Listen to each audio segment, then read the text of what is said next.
What it do? It's your boy Jeff. And Austin.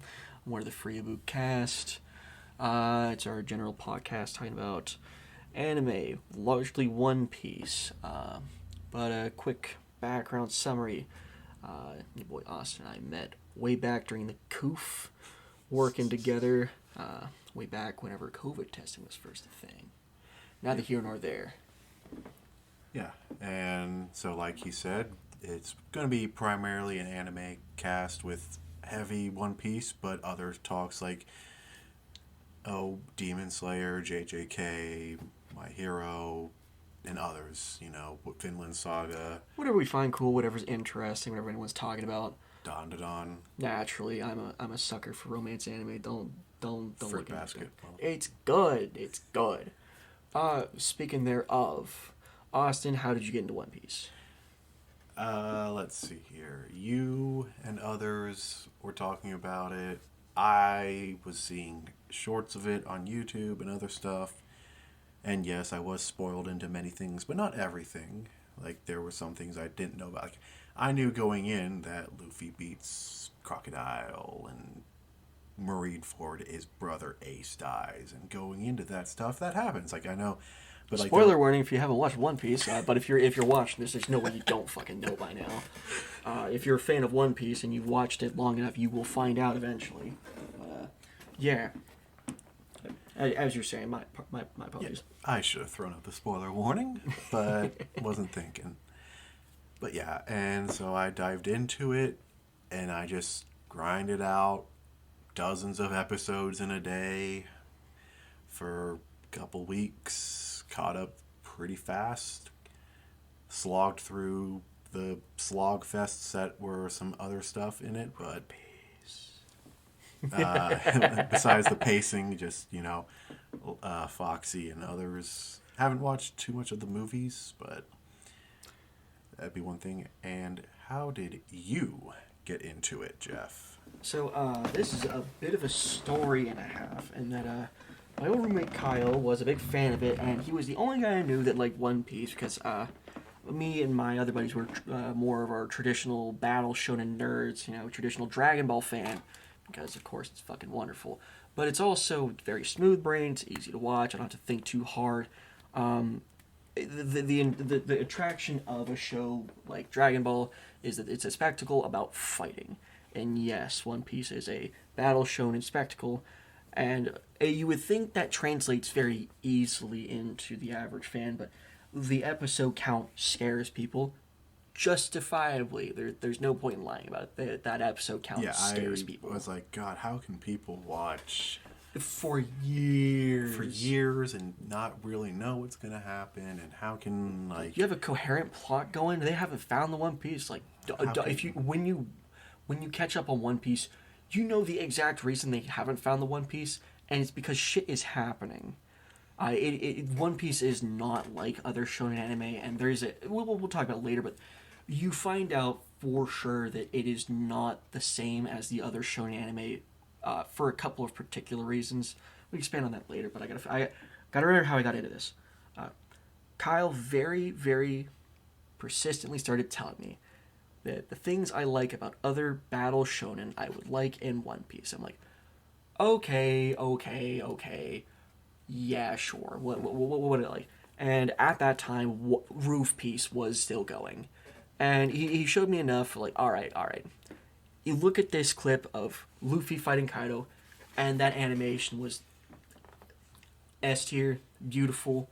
It was fucking cool. I'm like, okay. Yeah, we have the spectacle and whatnot. But, like, one day he said, okay. If you just watch the first 100 episodes, and if you don't like it by the first 100 episodes, I'll never ask you again. Like, okay, if this is what it takes, that's what it takes to get him to shut the fuck up about it. It can't be that good. There's no way. There's no way. And I watched the first couple of episodes, and I've never been more fucking wrong. It was so good. Also, obviously, a heads up. This is not going to be on the Disney Channel. This is going to be mature talks, because we will get into some of the more, I will say, like, yes, there are implied references in One Piece, but we will not be afraid to actually say, hey, here's what Oda means when he's saying, like, Boa and her sisters fear men, or other stuff. And we will be very blunt with our language and everything else. So if you don't like it, that's fine.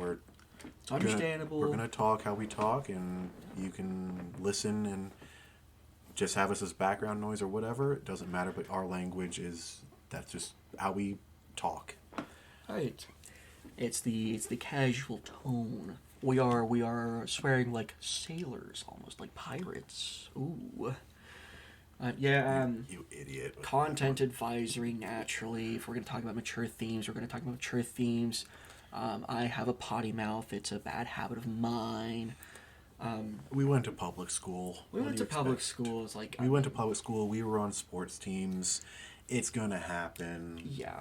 You can't go to public schools and be on sports teams and not pick up every curse word under the sun. It happens. And even some in foreign languages sometimes. But yeah, so you were mentioning Dragon Ball as kind of like you were a battle shonen person. For me, my taste of anime was like, I grew up much more like Nickelodeon, Cartoon Network. And yes, Nickelodeon did have Dragon Ball on sometimes. Like, I remember like, this is really dating me here, like, I want to say like Nickelodeon Network. It was like one of the higher channels. But like, it would be like the older shows, like the early 2000s, late 90s, like Nickelodeon shows. And like, I would watch some of the Dragon Ball there, you know? Oh, yeah. But for me, like, it's weird to say, like, but like, I didn't watch a lot of anime growing up. Like, I knew of it a little bit because, you know, the back when we were young, the little anime nerds that would Naruto run down the halls of the school. We are specifically old enough to remember the cross in like culture, where like when I was young, I remember getting the shit bullied out of me for being into anime, and fair enough, you know, I was pretty cringe. There's no point in hiding that. I was definitely a little cringe. Mm-hmm. And then as I got older, it got more and more mainstream to the point where, like, all of my friends watched some anime. There was even, like, the people who were, like, not into anime knew of anime, at least. I think, what would you say? Attack on Titan was one of the big bridge animes. Attack on Titan did incredible things for the anime world in general. I think there's also, like, the people grew up in other stuff and, you know, say, hey, just try it, you know, and a little more people did, and that's kind of what happened. But, hey, yeah, so, like, but, again, like, I didn't grow up watching anime. My extent was, like, Dragon Ball Z, but, like, I would argue, like, my first foray into anime, but not quite anime, was Avatar: The Last Airbender. I was just about to say. And, like, I know. It is the gateway anime for Westerners. It is, and I don't care what people say. It's an anime in every facet, but except not made by like Studio Ghibli or whatever. But but that was my extent. And then like in high school, I didn't watch much, and when I was in undergrad, I didn't watch much. And then, like, and now I'm going to sound like a fucking cringe lord, but please remember that even a fan base is cringe, not the individual fans are not. My first true anime was My Hero Academia. I was with another friend. We were like, let's try it. We watched season 1 because, thankfully, that's only 13 episodes, so we watched a good bit of it. I'm not laughing. I promise I'm not laughing at you for watching My Hero Academia. I'm just remembering that like our experience with anime is very different, and that I can appreciate that. Like I look back at the first anime that I watched, and I'm about to date myself, and I'm you want to talk about cringe? My Hero is pretty cool. My Hero is pretty cool. The first anime I got to watch that wasn't like Dragon Ball, because Dragon Ball was absolutely like the first anime like I sat down and like watched. I watched that shit regularly, but I got to see Inuyasha as the first anime I saw, and Yu Hakusho. Man, that was a different time, and but the fucking 90s anime art style is still peak oh my in god, my opinion. Man! Like yes, everything's better animated now, but the Yu Hakushos and the others of that time that just the art style hits the 90s different. animation style in general was, it's like looking back at like freaking art deco as Americans and be like, damn, we really lost this. Every now and then, it's someone posts just clips of some crazy shit of some anime you've never heard of, and like the art style is this stuff that looks like it costs just insane amounts of money, and like it was usually like this was a 5-6 episode run, which is basically just like a really long movie. Yeah. There are dozens of them all the time, and that was just the 90s. Yeah. And once I got into anime, I kind of did a little bit of watch around, and one that sticks out to me again, 90s here, but Gunsmith Cats. Yeah. That's a fun one, and again, but I don't know, I've explored other ones. Like I have a horrible memory with some things. Like I've watched other animes. Like I've watched a little bit of Death Note. I need to get back on that horse. Oh, I gotta watch that. And I got other ones like there was some, I forget the name of it, but I just saw a clip of it on YouTube, and I'm like, what the fuck is this bullshit? And it was just about some guy at a school with animal girls, and just like dealing with it. It was actually not horrible. I'm not gonna say it was world beating anything, but it's just one of those dumb little animes you kind of like, you're bored and you watch. I watched that one. Again, My Hero Academia, I've watched from beginning to now. I've read the entire manga of that. I've read several chapters of One Piece. I've watched all of One Piece. Again, not skipped some of the filler arcs and bits, but that's only so I could catch up, because like I don't want to sit through 4 episodes. That's freaking 80 minutes. That's over an hour and a half, basically. I'm not wanting to waste an hour and a half of my time on something that's not relevant. I didn't know that all the time, because sometimes what One Piece does really well with their filler, for the most, some of their filler, is you actually can't tell that sometimes that it's not part of the story. Like the story of One Piece is just, it is that wide. Yeah, and one of the episodes that is technically filler, but you don't realize it, is the episode where Brook is trying just to find his niche on the ship, and he's like going around seeing what everyone's doing, trying to help out and making it worse. That's technically a filler episode. But it's like when you're watching in succession, you're just hitting next episode. You can watch that, and it doesn't scream filler. And yes, there are some later episodes of filler. I think like 870-ish or something like that. There's 2 episodes of filler, and it's a drastic cut, because you're dealing with the end of whole cake there, and it's a drastic cut of everything there. So that's different. Luffy eating the stonefish or something that's totally poisonous. No. It's something, I think it's for Film Gold, I think, or something like that. I think it's like the tie-in episodes for Film Gold or Stampede, one of the two. But the point is, like, the cuts from, like, if you go canon arc, and then, like, yes, you have a filler episode or 2, but, like, you can't tell. Like, it only just kind of seems like part of the arc, and then you could go resuming back to the canon arc. That's what One Piece in the early days did really well. Like, the G5 filler arc, that was a really fun one, and, like, it worked perfectly. Like, in the sense that you knew it was kind of filler, but you could watch it, have fun with it, and it not feel out of place in the story. To me, like, that's the best type of filler episodes, is they don't feel out of place. Like, you can sit down and just watch them all, like, watch the filler canon, and it not, like, be jumping up and down in terms of weird placements. It also, it seldom, as much as it seems like, there is so much time in One Piece that goes on, surely there's a lot of wasted times. Like, no, actually, very little time is wasted. There are certainly, don't get me wrong, there are certainly some parts that dragged on that did not need to happen. Dressrosa with 50 million toy soldier Rebecca flashbacks. The ultimate long shot fake out, like, oh my, okay, just get rid of that.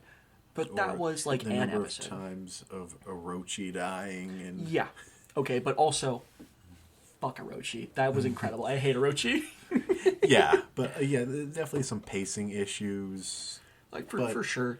and timing, directing, whatever. But they're people. I'm not gonna rag on it too much. And also, I know that they were doing those weird pacing in Dressrosa because they were getting real close to the manga, like catching up to the manga real fast, and so that's why we're currently filming this late January, and so that's why we're stuck in One Piece purgatory. For the first time in my life, there's a content drought in One Piece, and I'm dying. It's insane. Yeah, the anime with Grant, we got that little bit of One Piece fan letter. We have the Fishman Island remake, which is cool. Like I will say, like By the standards of a content drought, we're still swimming. Let's keep it a buck, right? Like I remember way back in the day, whenever Dragon Ball or ended, Hunter. Oh. Like, Hunter fans are looking at One Piece fans like first time. Like no, like we know there's a lot worse. Shout out to Hunter fans. They're eating good. Their writer started just came out of left field, and he's drawn again, which is apparently crazy. I've tried to read some Hunter, and I've watched the anime, and very very interesting for sure. I just got to actually like commit to it. I barely got into like the actual meat and potatoes of the anime, but that ADD hits like a truck sometimes. Speaking thereof of distractions, the thing about One Piece that manages to make the filler, as we'll call it, the filler not feel so bad, is the way Oda divvies up his time is there are two things happening ever. Either we are watching the Straw Hats do something, right? There's like one of the Straw Hats is doing something. Therefore, the plot is advancing. We're watching Sanji do some sneaking around. Sanji snooping, Luffy getting into trouble, Nami looking for money, whatever it is, someone's advancing the plot somehow, some way, or there are not Straw Hats on the screen, and the most important shit in the anime is happening. Like the Reverie. Reverie. Like which was not even 25 episodes, but in terms of impact in the world of One Piece, it's like, okay, we see the like the abolition of the warlords. Holy shit. And so that leads big. to... The world has changed. But we also know a lot of other things that happened there, the Revolutionary Army attacks. And then we'll also sometimes cut to what other pirates are doing, like with Kid versus Shanks in the 1 second fight. Kid still lasting longer than I do in bed. But...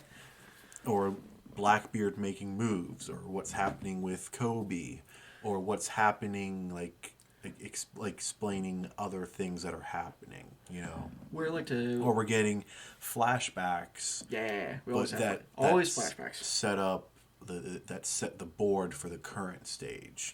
Where whether it's Odin's flashback as to why you have all of the things going on in Wano, or Fisher Tiger back in Fishman Island explaining what happened, like the Sun Pirates and their connections and stuff.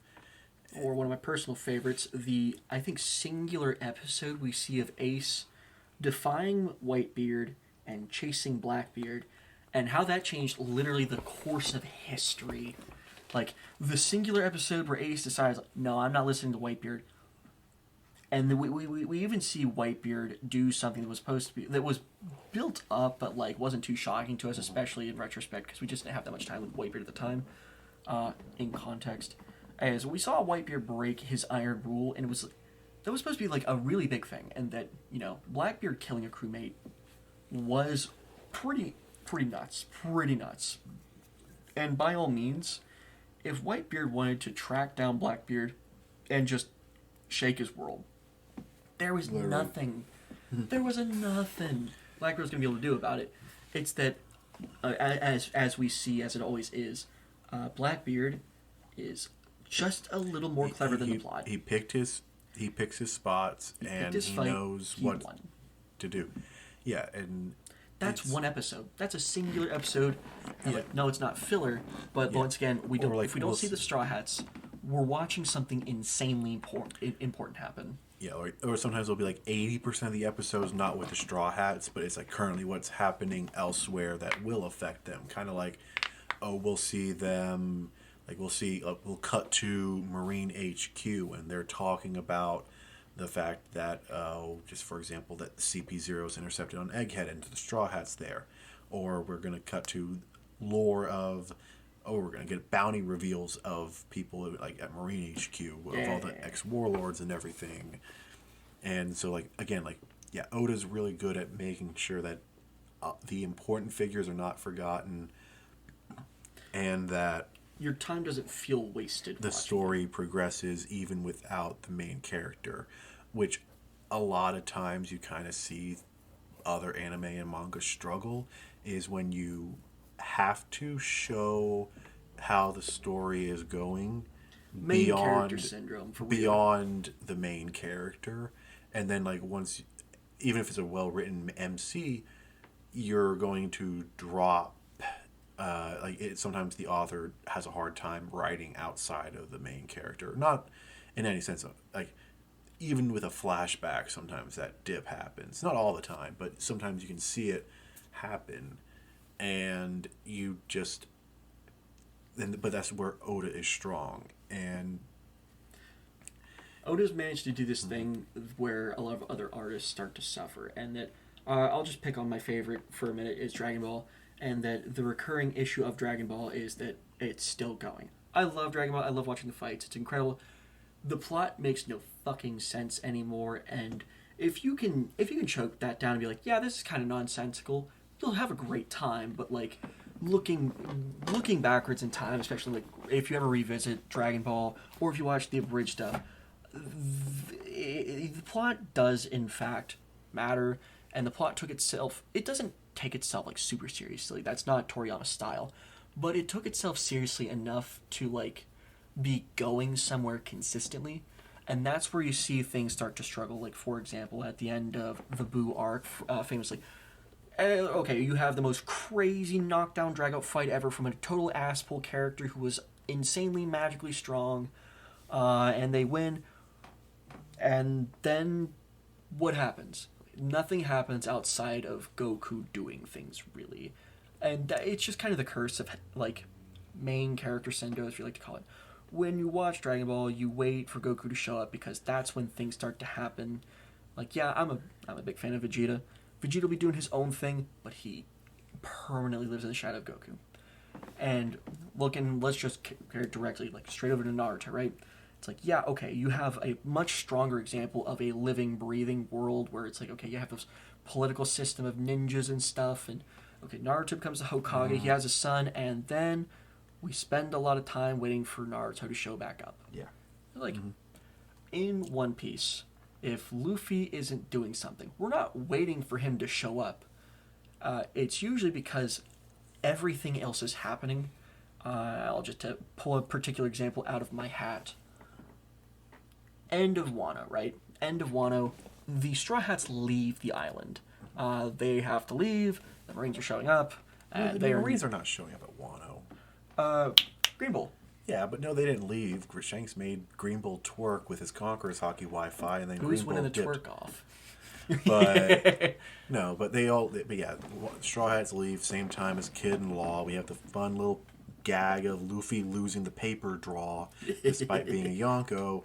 But then, like, as we see Luffy and crew on Egghead dealing with CP0 and the Seraphim, and then we cut to Law getting pulled up on by Blackbeard and the Jumpbeard pirates.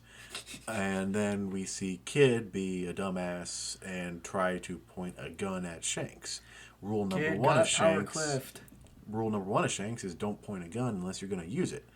Well, Kid was going to use it, and he was going to decimate the red-haired pirate fleet. Like, that was going to happen if it was not for the fact that Shanks seems to have, like, 10-second, 15-second future sight. Whatever insane hockey he has rolling up in his eyeballs. And and then got one-tapped. But again, like, yeah, we jumped from the Straw Hats, but we get to see, okay, what's happening with the people that got the copies of the poneglyphs. One got steamrolled by a Yonko. One got one-tapped by a Yonko. And then we also see Kobe's capture on Amazon Lily that I think it was mentioned prior to Wano that he got captured? Or during Wano that he was captured? That doesn't sound I'm not sure, incorrect. but yeah, but and then we get to see the rescue of Kobe, while at the same time that Blackbeard is fighting Law, because that's why Teach isn't on Hachinosu. It's because he's trying to get Law, or just one of the Peep 3 leaving Wano. Well, even rolling on back, right? Back at Wano itself, after the Straw Hats and everyone leave, the Akazayan 9, Momo, and Odin are still all there because... Yamato, not Odin. Whatever. She prefers to be called Odin. You should call her Yamato. I'll call her whatever it feels appropriate at the time. Regardless, they're still there because they've dedicated their lives to protecting Wano as it is, and then Green Bull rolls up to basically fucking steamroll them, and they all have the internal conversations like, okay, yeah, the guy, our boy, our lad, fucking Luffy isn't here to win these fights for us.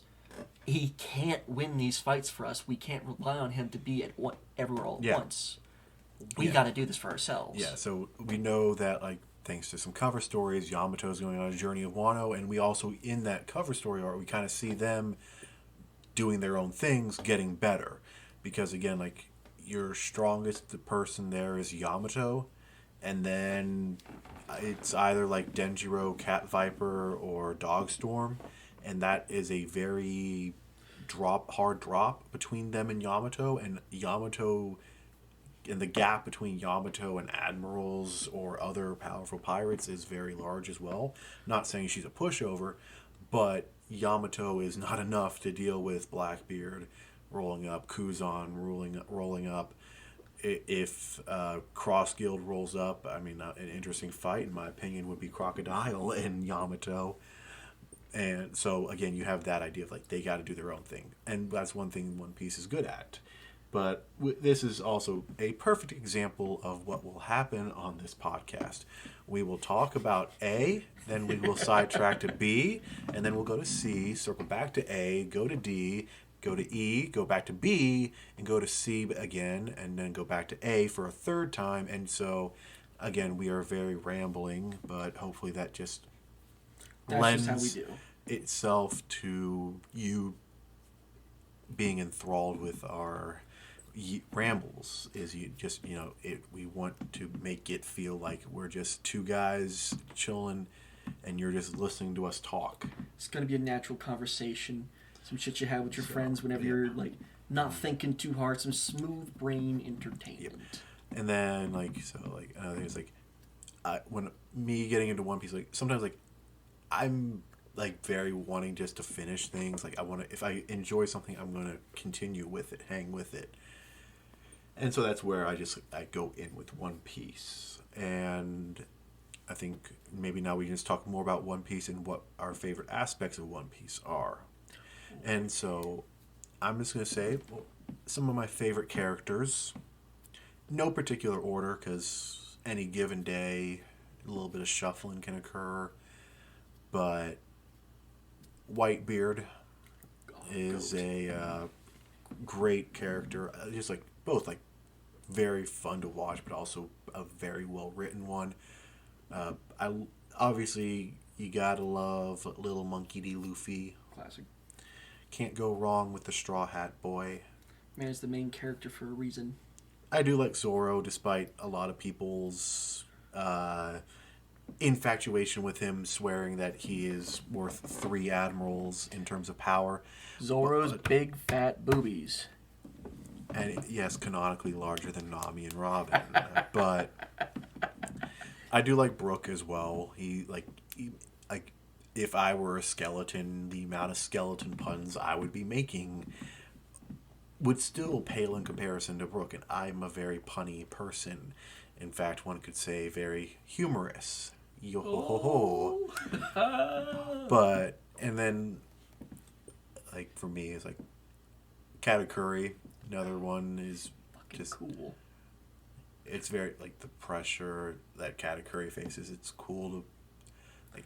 Homeboy is, in fact, Himothy. And then, so, those are some of my favorite characters. What are some of your favorite characters, or who are they? You've got a solid lineup, and I'm not gonna lie, you took some really good ones. I'm not gonna lie, but I can't do repeats. So No. You can do repeats. Give it your list. This is your list. It doesn't matter if there's a little cross contamination here. Give your list. let's just roll off the time. Let's talk about our boy Garp. I fucking love Garp. Every time Garp is on screen, we're having the most fun possible One Piece, and that is, I think, speaks to the core of his character, and that Garp is winning, even though he's like as a character beat, he's definitely having to give up a great deal of his self-determination in order to be as free as he can. But there is, with the exception of Marineford, of course, Garp does what he wants and he does what he thinks is right, which I think is crazy enough to say as much as, absent fathers in One Piece. Garp doing his best to be a role model father of, like, he's doing his best. Yeah, being a Marine in One Piece is hard, and trying to turn Luffy into Marine was never going to happen. But it was Garp trying to look out for him. Garp was never going to lay a hand on Ace. Garp showing up to save Kobe because of course he would. It's like, look at these nice pieces from Garp. Following up on that, I gotta say Doflamingo. Oh my gosh. How could I forget him? Jesus. Doflamingo is just a different type of evil. And every time I think about Doflamingo, I'm reminded of the things I liked about Madara in Naruto. And that, first of all, Naruto, Madara is that guy. Motherfucker, we will do the circle. It always happens. Of course, we're circling right back around. Madara is that guy. Doflamingo was that guy. There is as much time. There's actually way more time in context spent into the development of Doflamingo as a villain, as there was like way more development into Doflamingo than there was for Madara and Naruto by sheer volume, and it's because the entire criminal enterprise of One Piece, basically the latter half of the show so far, ran through Dofi. Yeah, ran through Dofi. That this was the guy that was making things happen. He was the operator. He was the visionary. The puppet master with his string fruit. It was very poetic. And the motherfucker he was evil in ways that were just cool, right? He was cool. He was evil because he was strong, because that was what he could do, because he can. He was dripped out. Dripped out. Insane laugh. The motherfucker could fight. He had plot twists for days just hidden up his butt.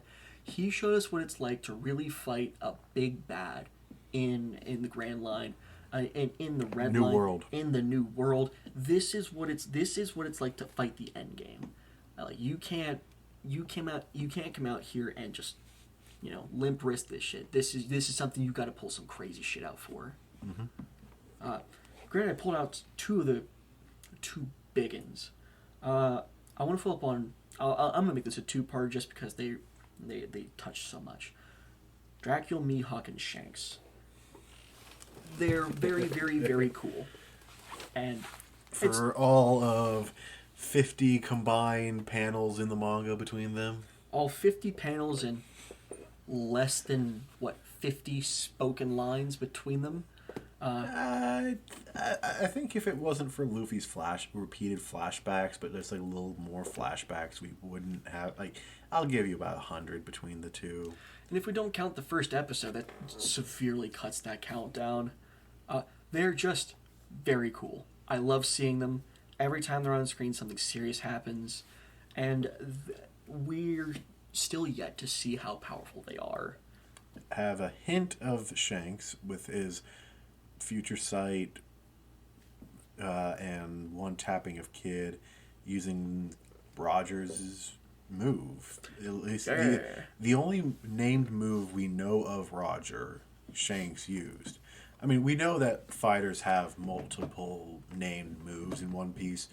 Big Mom, Kaido, Luffy, Zoro, King, Foxy, Aokiji, Garp. It doesn't matter the level of fighter. Kuro, Buggy. Usopp. Like, everyone has multiple named moves. We've only seen one from Shanks. We haven't seen any from Mihawk technically we've only seen one from Roger in during the Odin flashback. You know. Speaking thereof, oh my gosh, we forgot to mention him.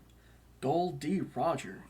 He's in every episode of the show, comma, in the intro. That's all. And every time we get to an actual glimpse of him, some real shit's going down. But he has a level of charisma that we get that's Luffy growing into a real pirate king. Mm-hmm. And it's in the little bits and pieces we get from him. One day we're actually going to get like a full-on breakdown of what is up with Goldie Roger.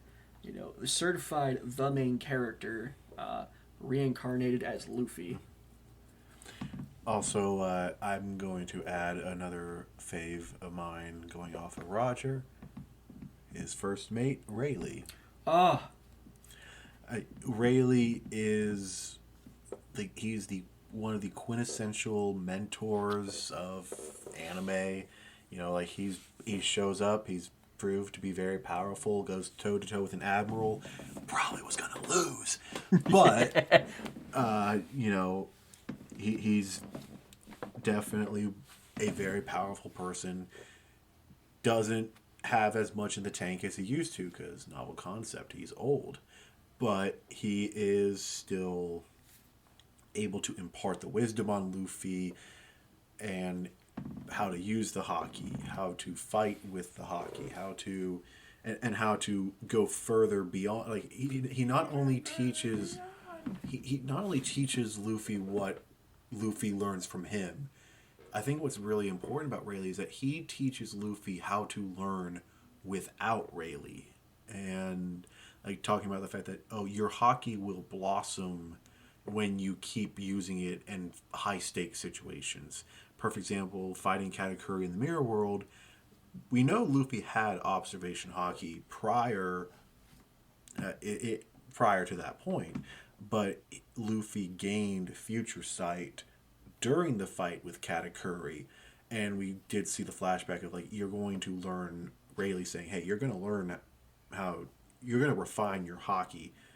You have to refine your haki, and the only way to refine your haki really is to fight against other powerful people, meaning other proficient haki users." And so, Rayleigh setting Luffy up to learn without him. I think that's the hallmark of a great teacher. You're a good teacher if your students learn with you in the classroom. You're a great teacher if your students can learn how you taught them to learn without you there. So I am 100% going to make a thumbnail on this, and it's just going to be a picture of Rayleigh with "Let's go gambling" bottom text. Fortunately, Luffy didn't learn how to drink or gamble from Rayleigh. Zoro seemed to have somehow learned how to gamble and obviously drink. Wouldn't that be insane if Rayleigh was totally just fucking around and he's like, actually no, the way I meant for you to increase your haki by high stakes was by losing all of your rent money. Nami, well, One Piece would end because Nami would kill Luffy. Oh, absolutely. She would beat the tar out of him. But, yeah, so going from the characters to some of our favorite moments in One Piece. Oh, man. I think, it's one of the still images of One Piece, but the Yonko walk on rooftop between Kaido and Big Mom, going up to Kinemon after Kinemon got his cheeks clapped. Because the Akazaya 9 thought they were about that, but then, oh yeah, you're fighting two people with 4 billion plus berry bounties, and you're not about that life. So that's obviously one of my favorite moments. Another one of my more favorite moments that's not a Straw Hat pirate moment. It is Crocodile making saves at Marineford twice. The first being when he takes out the 2 original executioners, and then when he cuts Akainu in half from under the ice. I don't know what it is. I just love those moments because Crocodile to me is it's between Dofi and Crocodile for my favorite villains. They're two sides of the same coin, basically. Literally alabaster mirrors Dressrosa. Like the new world, the post time skip mirrors a lot of the pre time skip arcs, and Crocodile is to Dofi, very equivalency, but Crocodile very much took this, like, you thought he was just going to be there to maybe show how powerful Whitebeard was, or maybe be used as a power scaling okay, we know this guy was strong, but he's going to be used to show how strong Classic Sengoku genre. is or something. No. If anything, Marineford retconned how powerful Crocodile is, and again, I mean, Otis said it. He introduced Crocodile way too soon, which is why tragic. Crocodile has a 1.9 billion berry bounty or something like that, 1.86, 1.9, something like that. He's the highest non-2 billion berry bounty person in One Piece. And the only people ahead of him in bounties are Loki, again, spoilers, are Loki, the Admirals, Via Cross Guild, Law, Luffy, Kid, Garp, Shanks. Mihawk, Shanks, Blackbeard, Big Mom, Kaido, Deceased. and Whitebeard, and Roger. Technically, we don't know about Dragon, but that's a story. That's a talk for another episode down the line. Can of worms. But the Crocodile moments in Marineford were very cool to me, because I'm not gonna quite get there yet, but yeah, it was very fun moments, and I think that also like the Arlong Park walk. Oh, I was actually just about to talk about it. So I'm just going to steal the spotlight from you there particularly. I actually convinced my fiance to watch the One Piece Netflix part, because the scene just goes so fucking incredibly hard. And it's one of those non-fighter moments where you actually we have a moment where you see the crew share the brain cell. All the boys get together, and they knew what they were doing, and they knew they were about to, likely get their asses whooped. Looking at you, Usopp, he did his best. But Nami she is someone who values her independence so much that she was willing to go out and give up everything. And there's just a moment where, like, especially in the Japanese version, where the VA is going, I mean, hard in the paint. Probably one of the best voice acting moments I've ever heard. Luffy, Tasukete. Fucking stabbing her arms, losing her mind.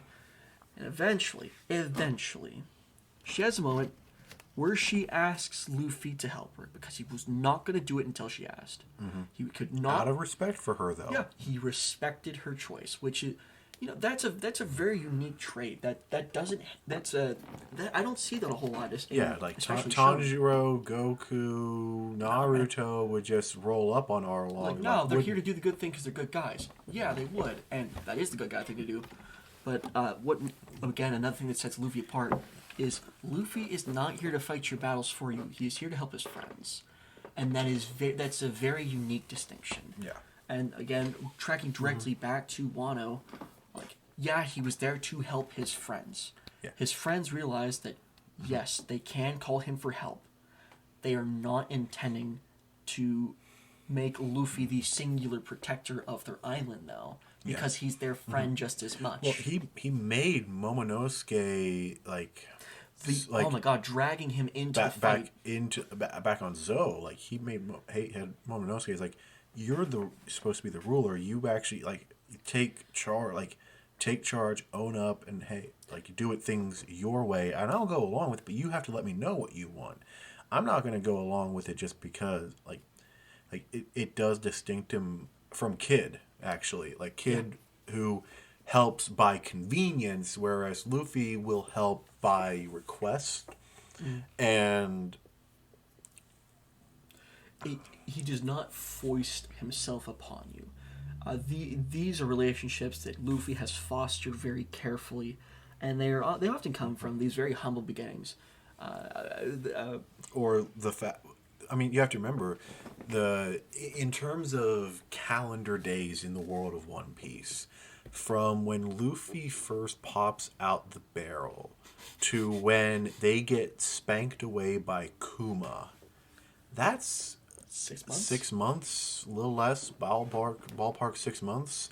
They've been homies And for 6 months. Even and less than for Brooke, Frankie, and I would even say Robin at that point. You know, like Yeah. Zoro and Luffy. But How long like, did they hang out with Vivi?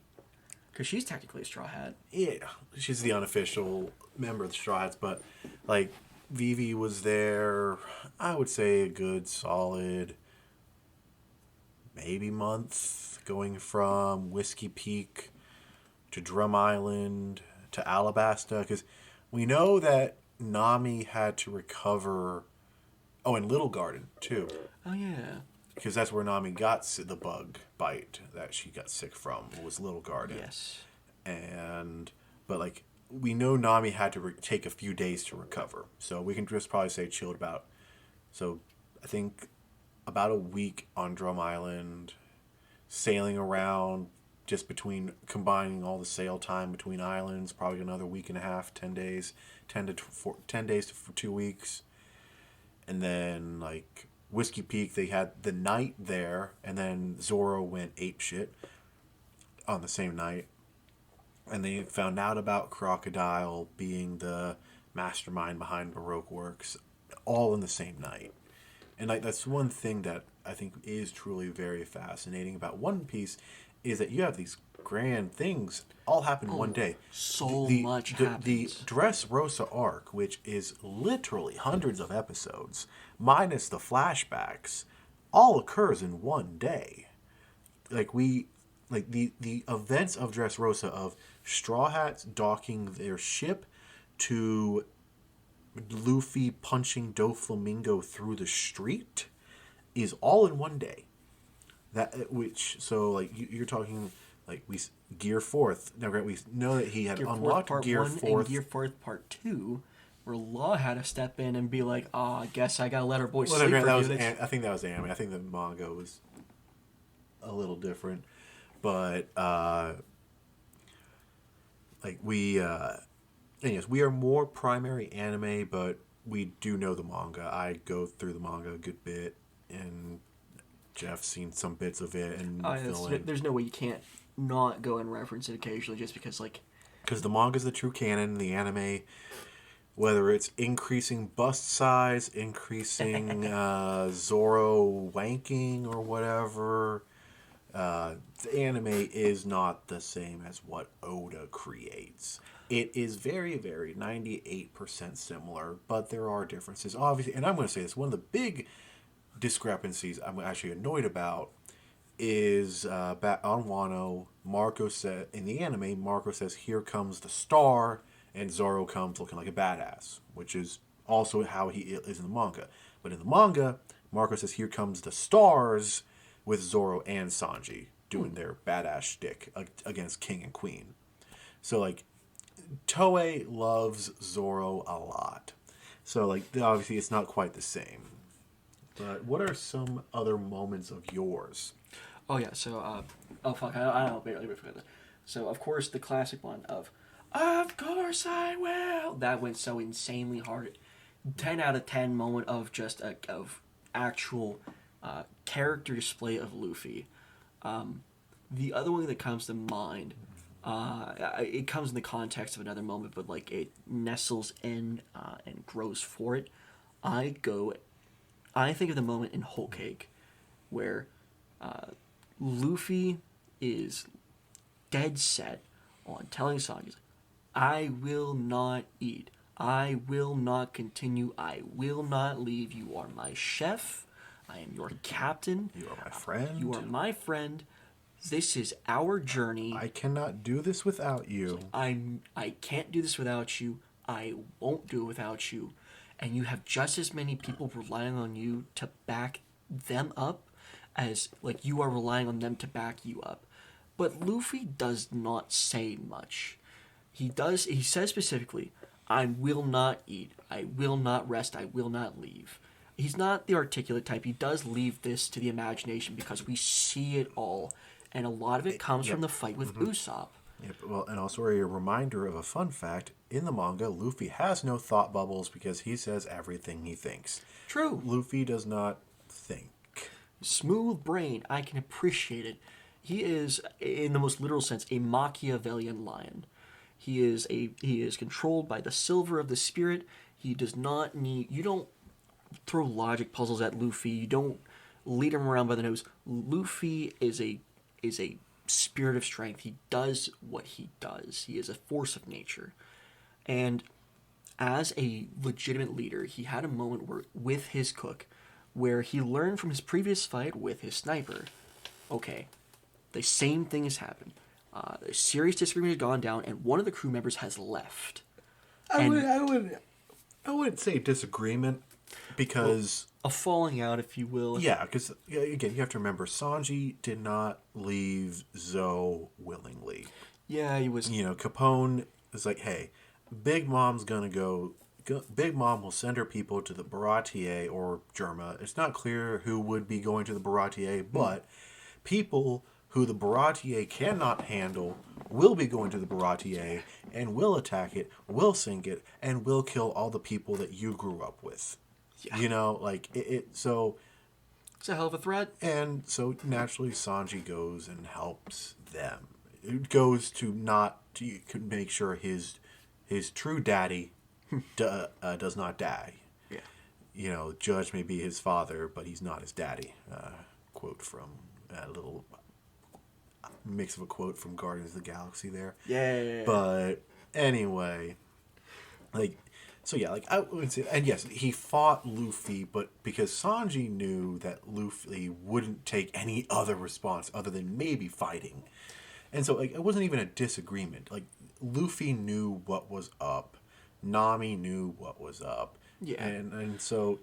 In the same way, the unspoken dialogue is they know what they have to do.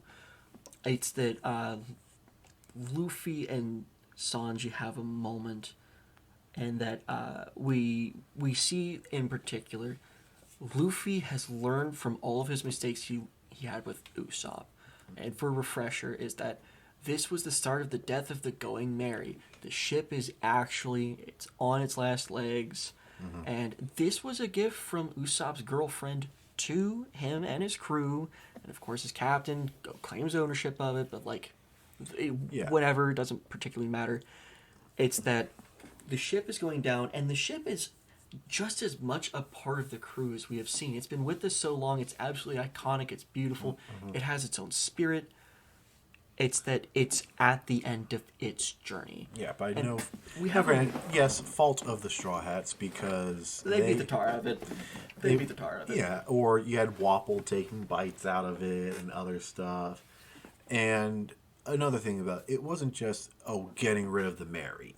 That was it. It was because Usopp was having confidence issues, and it's like, if you're getting rid of Mary, you're getting rid of anything, everything's weak. And there was a very serious projection in this, and again, Usopp isn't very strong, and it's a legit worry he faced in that, Luffy was so ready to just casually toss out the Going Merry because it was at the end of his journey, and the Going Merry was a significant part of Usopp, and to just toss it aside was to toss a side of Usopp that mattered a lot to him. Mm-hmm. And Luffy hadn't really grokked with the fact that, yes, you are a captain. And as we see particularly reminded, as Zoro tells him, hey, look, you have to stand on your ground or this whole crew means nothing. Mm-hmm. You need to hash this out with him. Even if it's a fight, you have to actually settle this disagreement. No one's happy with it. And then you guys have to stand by it. You have to stand by it. You have to assert your dominance as a captain. And Zoro doesn't say any of this, but there's the obviously implied part because he lets Sanji do this part, which is again an interesting way if you see the pragmatic versus the romantic in the two, and that Sanji's incredibly upset at the loss of what is their home. They don't have anywhere else to go. The Mary is their home, Getting rid of that is insane. And so Sanji immediately sticks up for Usopp. Like, what are you thinking? That's insane. And so we have this development of where, yeah, Usopp basically cuts out on his own, and Luffy acts like a kid about it. He's like, fine, forget him. I don't need him. And Usopp is acting exactly much the same because their feelings are both hurt. They're also the same age at this point. They're both 17 at this point. They are young boys. Important to remember about that is like they are very immature still. I mean, Luffy was living carefree in his village, doing whatever the hell he wanted, and Usopp was being Usopp in Syrup Village, and so like they are very kindred spirits. Oh yeah, they are very very close in this, like in terms of friendship for good reason, and they do end up resolving their issue, of course, and it comes to blows. And of course, Usopp loses. And it's one of the most sour victories in the entire show. It's like, Oh, it's the most sour. it's like, okay, you beat up Usopp. You won, Of course you did, but what? you won that what it Gross. cost. Yeah. Disgusting. And they get the ship together because they have to leave Water 7. The specific context escaped me.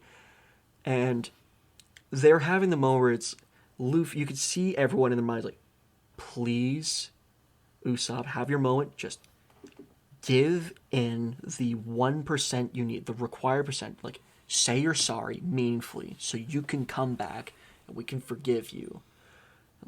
And Luffy, of course, you better forgive him. They all knew, like, the other part of this is Luffy had to forgive him. Of course he would forgive him, but he also had to do that.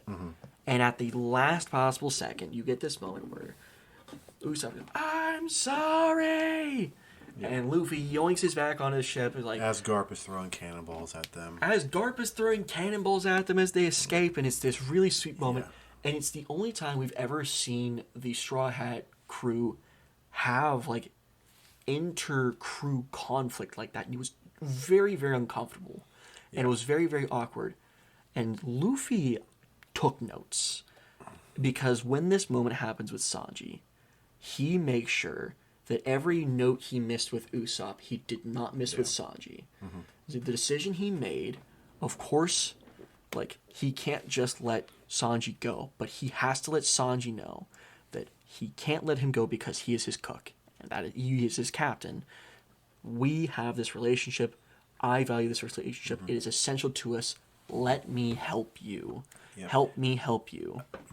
A to B is B to C, C to A to D. So another favorite moment of yours. One more, and let's try to keep it on track. But I know it will fail. But okay. I'll pick an easier one. I'm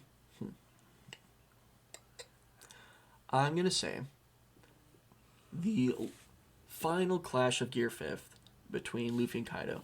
Oh, the big ass fist. It was incredible. All of Gear 5th was incredible because you have a moment where it's like, for a moment, I was briefly a kid again watching Saturday morning cartoons, and that was Super Saiyan, all in one. Hard not to love. So you have any other ones in there?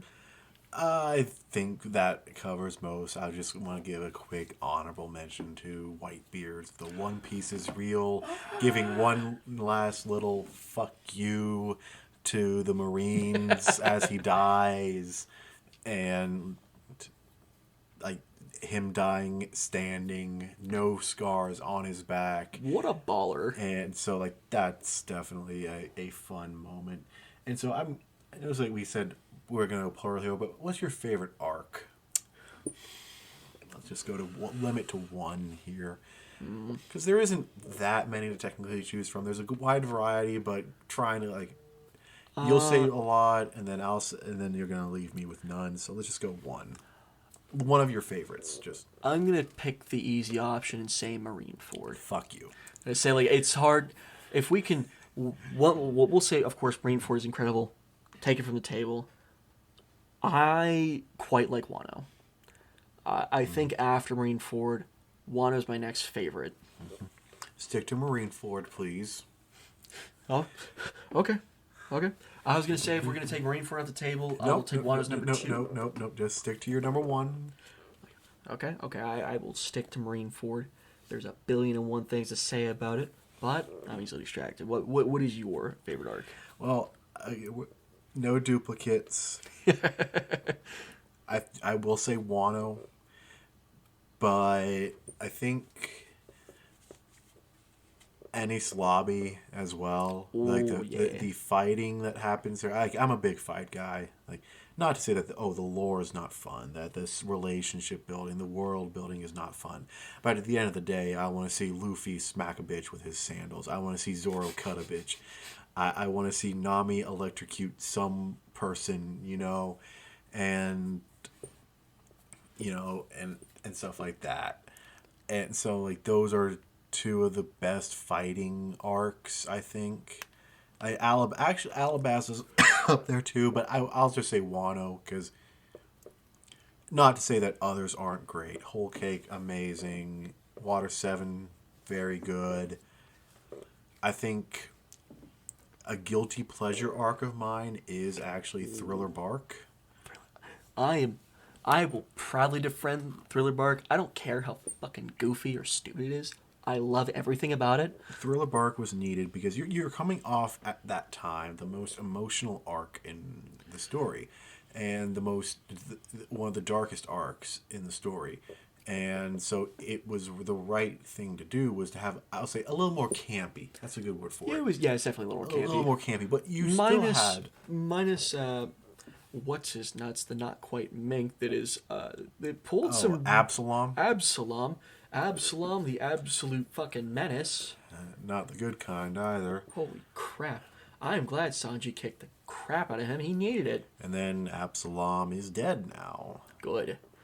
The Blackbeard pirates got his ass somehow. Don't know how, because that's just one of those missing bits of information that we still don't know. But I like Thriller Bark a little bit. I just like it's the right type of horror as well. The zombies, the experiments, the death in the sun. The themes there and everything, and Gecko Moria being a very poetic villain, because we know that a lot happens in Thriller Bark that we just weren't ready for, and also that we couldn't appreciate until after Thriller Bark or even after Wano and stuff like that. Yeah. But then we look back, it's like, oh, we saw Moria in his prime kind of going on a tear, and then he runs into Kaido kills his entire crew, and Gecko reduced Moria, to a literal shadow of himself. yeah, and he becomes Pillsbury Doughboy, and he tells Luffy during the fight, "You're not ready. And you are going to experience the same loss I do." And what happens after Thriller Bark?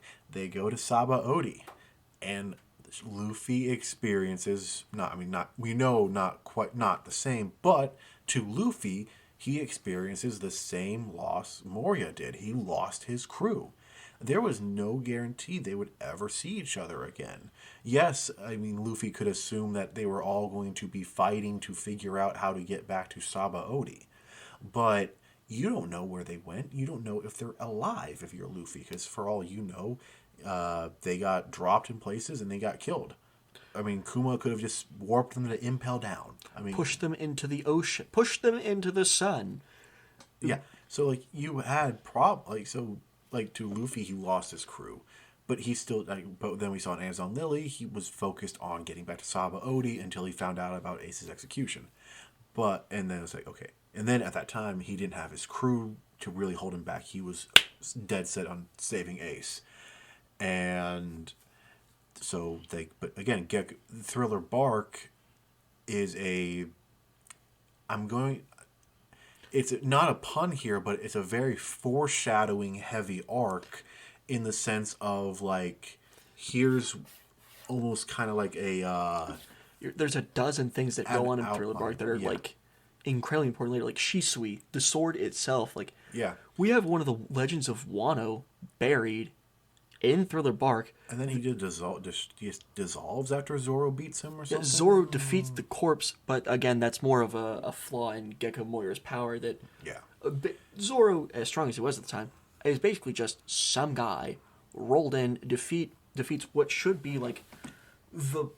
But he really defeats Brooke. Yeah. In Ryuma's body. So this should be like the Hulk Hogan of swordsmen he's going up against. But, scaled down to like when Hulk Hogan was like, 9. Yeah. Yeah, so like but I think Thriller Bark, I like Thriller Bark more because like what it sets up, not in a like, oh, it's a setup arc like Zoe was for Wano. It's a different type of setup. Like, it's the setup of lore just in the world of One Piece. It's a setup of what, and like the original warlords kind of were embodiments of like different outcomes of Luffy a little bit. Like, here's what like if Crocodile is, if Luffy was a bit more greedy, this hotshot rookie that takes on and then he gets whacked down and then he settles. Gecko Moria is Luffy if he loses his crew and gives up. Again, a hotshot pirate who gets whacked and then settles. Speaking thereof, nothing happened, and the consequences of that. And also the fun little inference that with some countries, I think China's in particular, censors laws that you cannot show blood, and so it must be white, and that is a lot of white on the screen. So that is not a fun. Oh, poor Sanji. No, poor Zoro. You cannot tell me Kuma would be fun. Kuma. But like, I think, and honestly, like underrated aspect is the warlords are actually all the original 7 that we see in One Piece are all very well written. Crocodile, Gecko Moria, Boa Hancock, Jinbei, Doflamingo, Mihawk. I mean, it seems weird to say that Mihawk is the least well written one, and Kuma, but like Mihawk of the original 7 is the least well written of the warlords. Also the least explored and that's part of it, but even from what we've seen, there's not like he doesn't have anything going on. That's so insane. It doesn't appear to be many layers to Mihawk yet, but we'll see. Well, let's take a simple counterexample. Gecko Moira, who has nothing going on, right? He's also a warlord, but like unlike Mihawk, Gecko Moira, tried and lost, which is respectable in and of itself. Mihawk is the strongest swordsman on the planet. And he hangs out in his cool goth castle. It's not just a phase mom.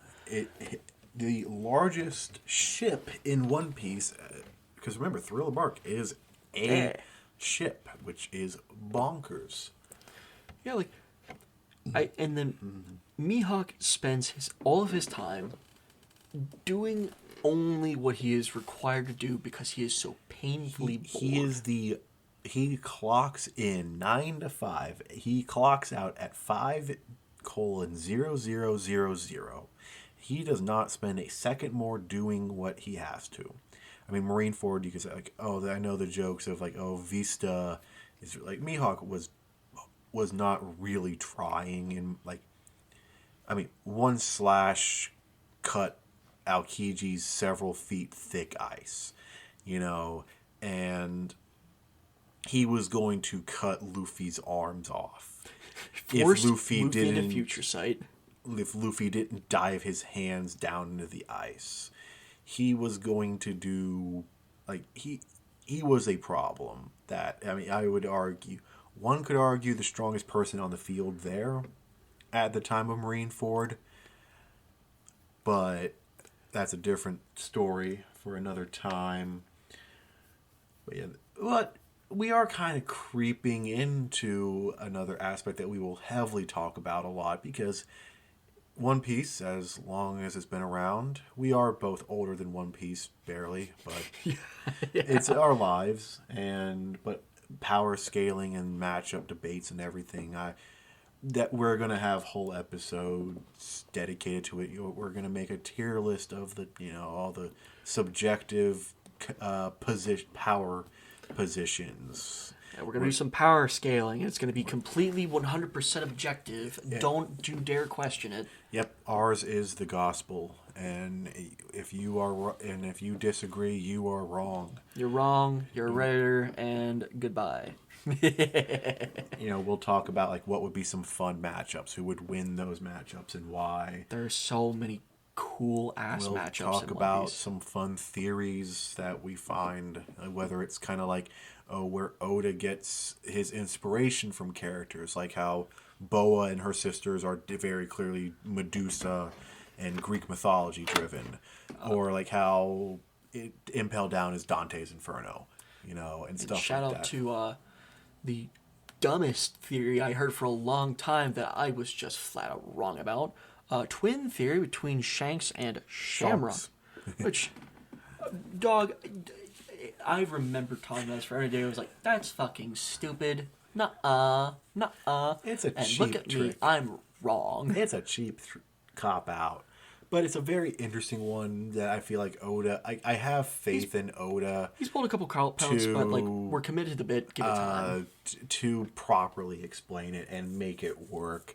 Here's the thing: even his most basic ass polls have worked out because he makes it work. So I have faith in the whole Shamrock Shanks fake out twin BS. It's still a cop out. It'll work out well, but it's a cop out. A cop out can work out well, but a cop out is still a cop out. There are a couple moments like that. I was thinking earlier when we had that whole moment where Momo and everyone's like, all right, we're gonna do this. We're gonna fight a Green Bull ourselves, and then we get Wi-Fi hockey, which was so cool. But like, what the fuck was Shanks doing there? And why did he just That's leave? generally like if it wasn't for the one-off effect of like, I thought Blackbeard would be going to Wano, but I guess I was wrong. Like that's like really like why would you think Blackbeard was going to Wano? Like I get that. I guess that fact that Kaido just lost, so Blackbeard could go there, but like, what makes you think he would be there? Like if anything, maybe you could say like, he sends Katarina Devon and Van Auger, or like. I mean, that you talk about an espionage team. That's your two best espionage, but like it's like it doesn't. Even then, it's like a weak reasoning for Shanks being there to save the day against Green Bull and making Green Bull throw it back. But He really bullied his ass. But yeah, and so like we'll talk about some theories. We'll make predictions about what will happen, and stuff like that. Ready your bingo cards. We will be checking them come December. We'll speculate about what things mean, what could happen, which is different than predictions because like predictions are more set things versus speculation. Like we're going off the fucking handle on that one. Speculation is speculation. Theory crafting, we have to actually use a little bit of like sound logic. Yeah. And we'll have a bunch of other things planned. We already got some things planned.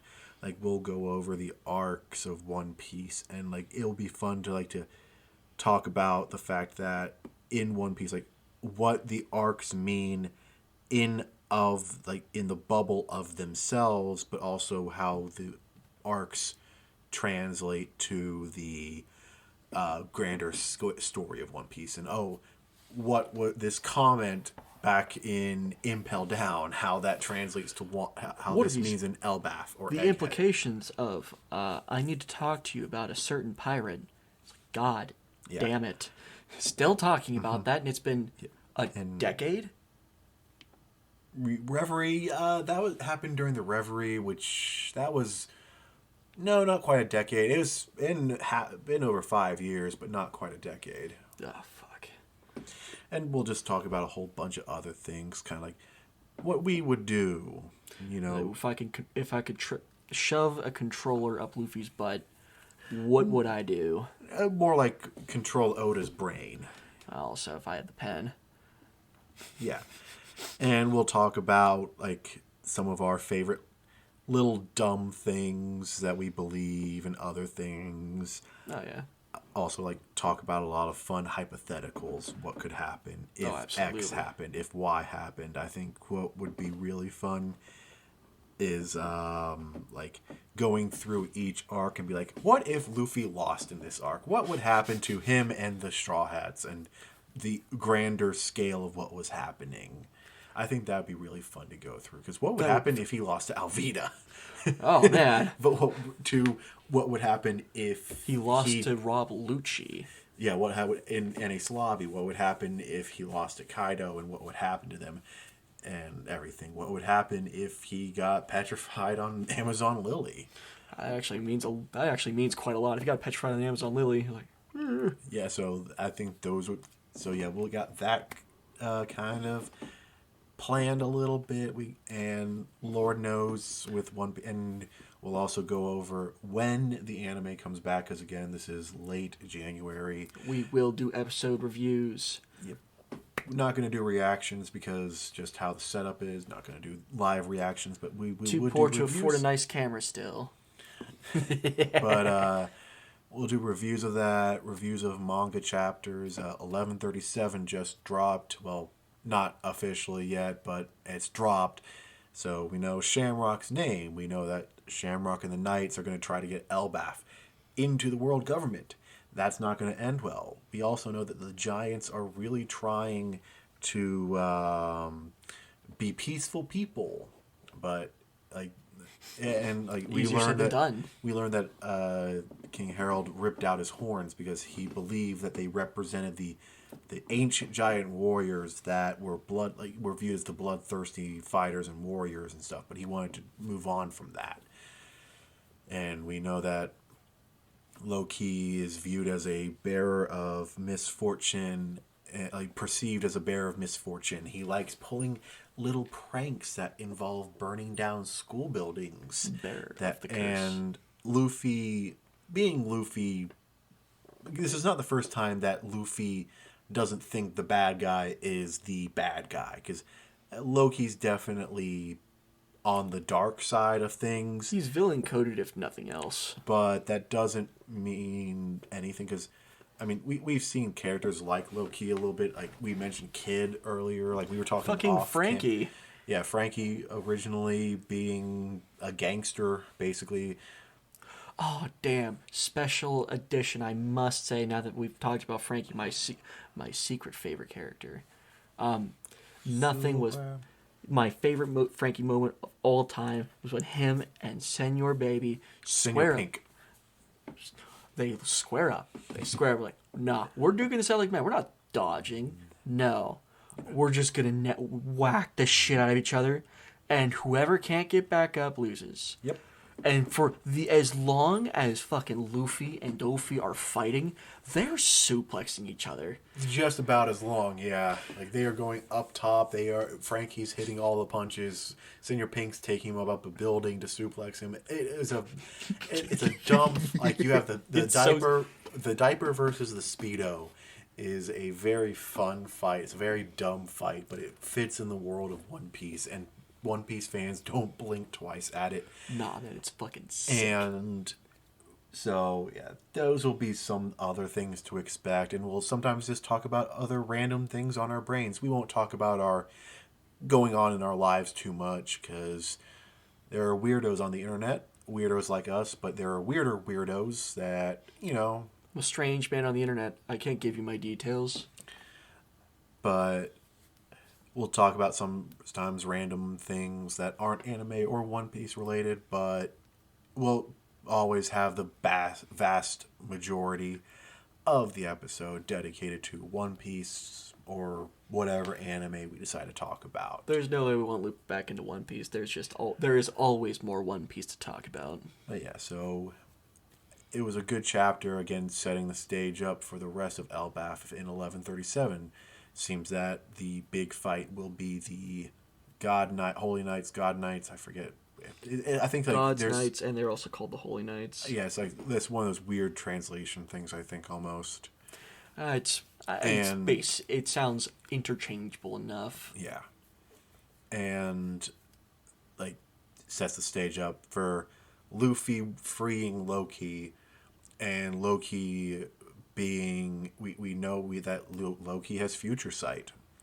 We found out that Gunga, or however you say her name, has the arrow fruit, which is one of those devil fruits that kind of seems kind of lame, but I feel like she is heavily trained with it, which makes it a very strong power.